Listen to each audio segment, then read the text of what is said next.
Good day, I'm Andrea Chisholm and this is your JIS News for January 2, the 1st of 2013. All categories of crime were significantly reduced in 2012. The crime statistics were revealed in an open letter from National Security Minister Peter Bunting to the Commissioner of Police Owen Ellington, commending him and the members of the force for their hard work last year. The preliminary year-end figures show that serious violent crimes, sexual offenses, and accusatory crimes are all down by 7%. Sexual assault against minors dropped by 16% when compared to 2011, and the number of police fatal shootings was reduced by 7%. As for murder, the Security Minister says the figure of 1,087 was the lowest in 9 years, but still unacceptably high. He has promised the continued support of his ministry in helping the Jamaica Constabulary Force to cut that number even more in 2013. In the meantime, the minister is also commending officers for their work to remove illicit items from the hands of criminals, particularly firearms, ammunition, and marijuana. Road safety officials are reporting major success in their campaign to reduce road fatalities in 2012. Data from the Transport Ministry's Road Safety Unit show that 256 people died in road crashes last year, a 17% reduction over 2011 and the lowest in 13 years. There were fewer fatal road crashes as well, 230, representing a 12% reduction over 2011. Director of the Road Safety Unit, Kenwood Hare, is attributing this improvement in road safety to a combination of factors. Education and information, engineering and traffic environment, enforcement and legislation, evaluation and emergency response. So it's a multiplicity of agencies, both non-governmental and governmental and private sector, who are involved in this tide to stem traffic fatalities. He says greater effort will be made in 2013 to target groups that are at a higher risk on the roads. A closer look at the numbers from 2012 reveals that the majority of those killed in crashes were men. Of the total number, pedestrians accounted for 32%, while 4% of those killed were children, and senior citizens over 60 accounted for 21%. More fatal road crashes happened on the weekend.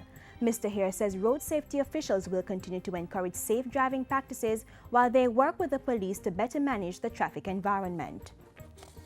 A few hours before the nation greeted 2013, residents of Highlight View and the land lease in Eastern St. Andrew were happily celebrating the receipt of electricity in their communities for the first time.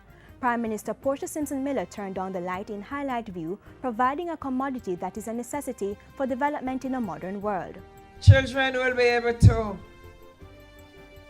do their homework. Children will be able to access the internet for information, high school students and university students. What I want is for Jamaica to be like any first world country. About $5 million was spent under the Rural Electrification program to connect some 90 families of Land Lease and Highlight View to the national grid. Work continues to connect another 900 families in St. Andrew communities. Local Government Minister Noel Arscott has instructed MPM Waste Management Limited to clean and clear the backlog of garbage in the Kingston Metropolitan Region and Portmore communities within 14 days. The directive follows public complaints about the slow collection of garbage in some communities over the holiday period. Minister Arscott says he's begun discussions with the Finance Ministry to get funds for the deployment of additional trucks to collect and dispose of solid waste from various communities. In the meantime, the National Solid Waste Management Authority says MPM Waste Management is implementing a revised collection plan that includes additional trips per unit, assigning new units, and night collection. And finally, the Ministry of Health has bought 28 fogging machines at a cost of more than $5.2 million to support its dengue outbreak control program. The ministry says these are the first of 48 fogging machines that will be bought at a total cost of $9 million to destroy mosquito breeding sites. 8 of the machines have already been delivered to the parish health departments, and the remainder will be provided this month. Director of Emergency Disaster Management and Special Services, Dr. Marion Bullock-Ducasse, says these fogging machines should significantly reduce the prevalence of adult mosquitoes, especially in high-risk areas. From January to the week ending December 15, 2012, the Health Ministry recorded 5,384 clinically suspected cases of dengue fever, with 732 confirmed by lab tests. There have been 10 confirmed dengue-related deaths. Dr. Bulutdeka says the number of new cases continues to trend down each week, but vigilance is still being encouraged to stop the spread of dengue fever. And that's it for JIS News today. I'm Andrea Chisholm. Thank you for watching.